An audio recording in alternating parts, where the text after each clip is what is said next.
What are you doing in my swamp?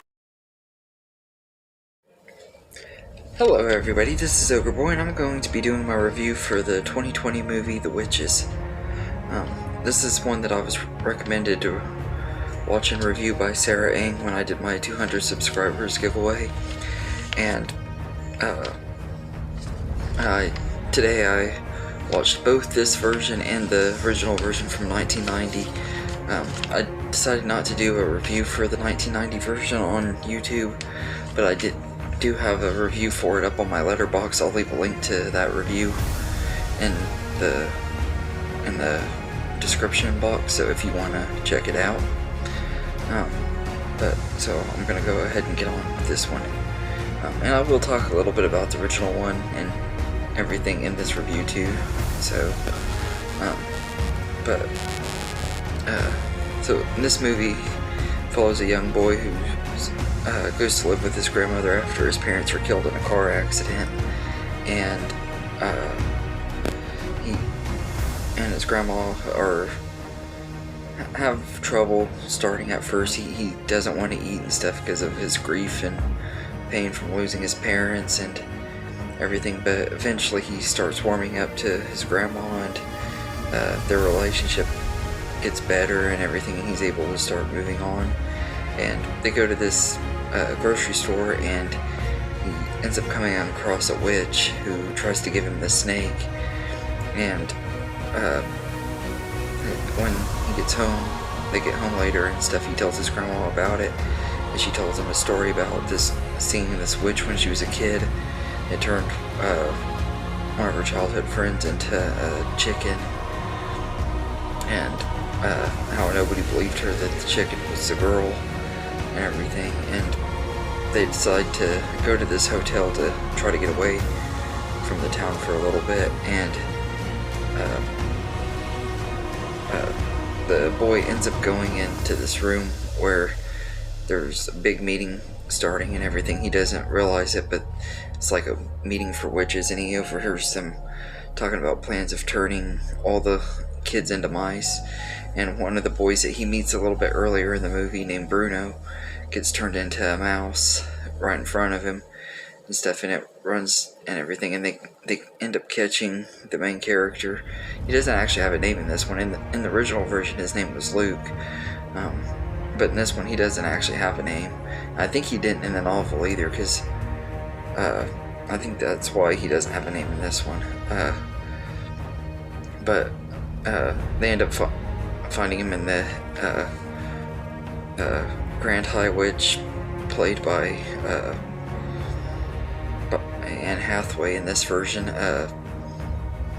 turns him into a mouse, and Bruno and him end up going and finding his grandma and stuff. And they also find out that the main character's pet mouse, Daisy, was also a human child that was hiding and stuff. And so the three mice and grandma are trying to figure out a way to stop the witches and everything, and they come up with a plan to take some of the potion and poison the witches' dinner and stuff, so that they would all get turned into mice. Or in this movie they kind of turn into rats instead of mice. And that's pretty much the story of this movie.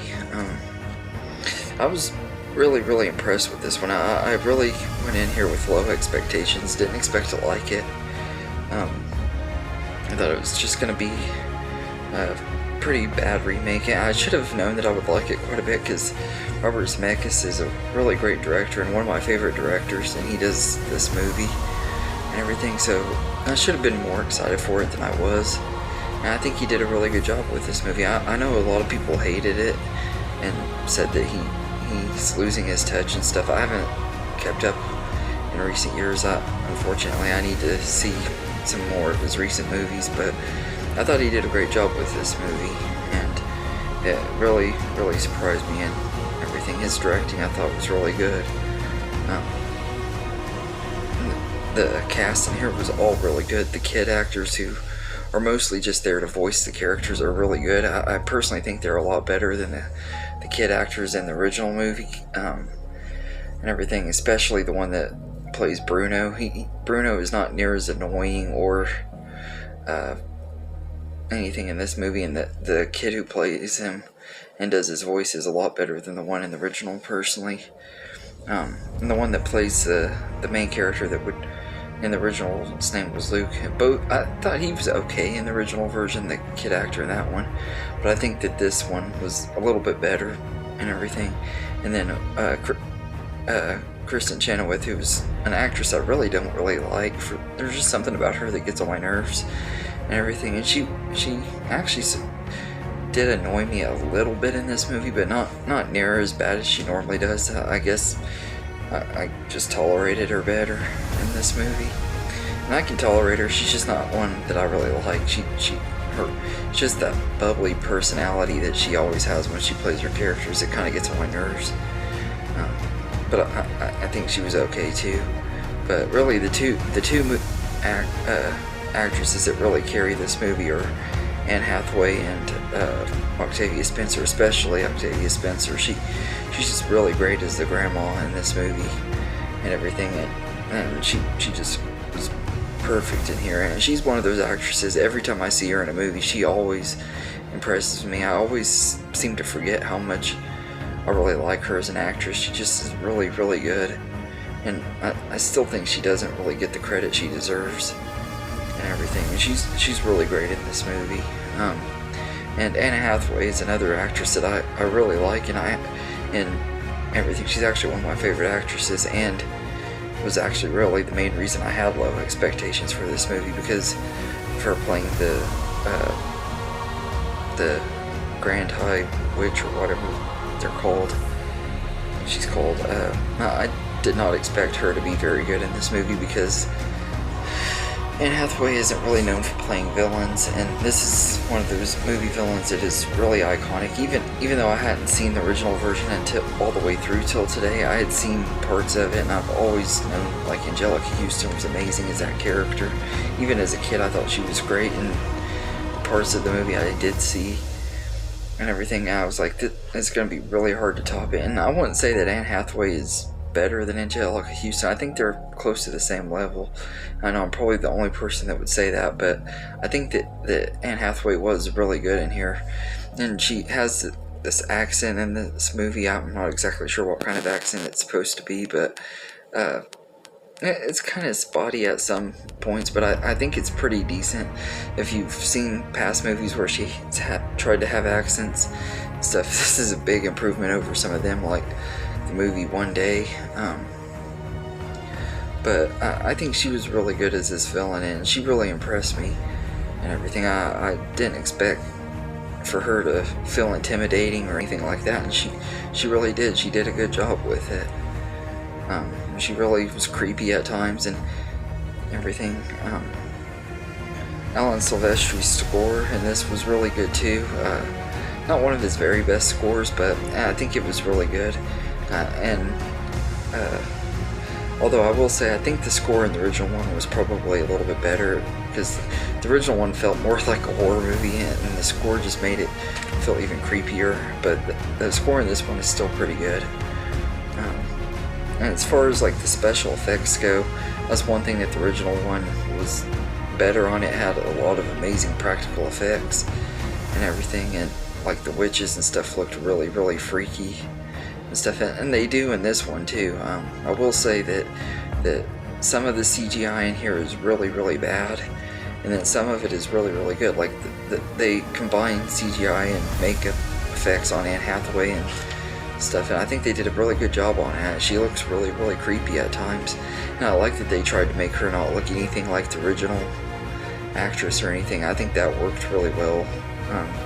They tried to make her different than the way Angelica Houston was, and it worked really well. Yeah, even though she was a lot creepier in the original version, I think Anne Hathaway did look really creepy in this one too.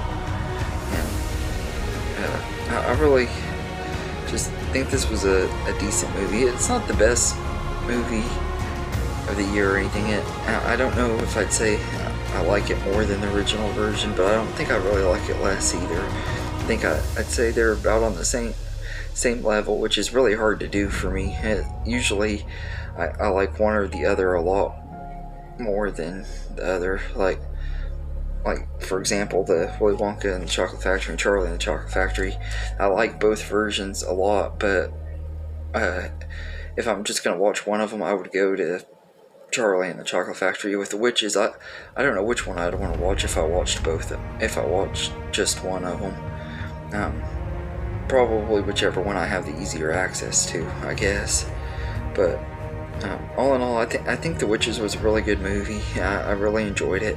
It's kind of underrated. I know it's got a lot of hate and stuff and everything. I wish it could have gone to theaters, because I was planning on trying to see it in the theater anyway.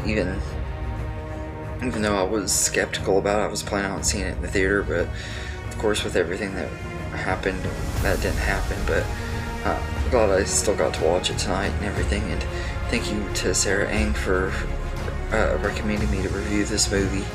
Yeah, it was a lot of fun and everything. So, but let me know in the comments what you think of The Witches, and if you want to, tell me what you think of the original version and which one you like better. Like I said, personally, I think they're about on the same level for me. They're both really good movies, and it sucks that I didn't get to see the original one all the way through as a kid. I only saw like parts of it. Like all the stuff that I did see in it was like the stuff with like the scene before the boy gets turned into a mouse and stuff and everything in the original version. So I wish I could have watched it more as a kid, but I did enjoy this movie quite a bit and everything. So but anyway, I hope you enjoyed this video, and have a good day, everybody.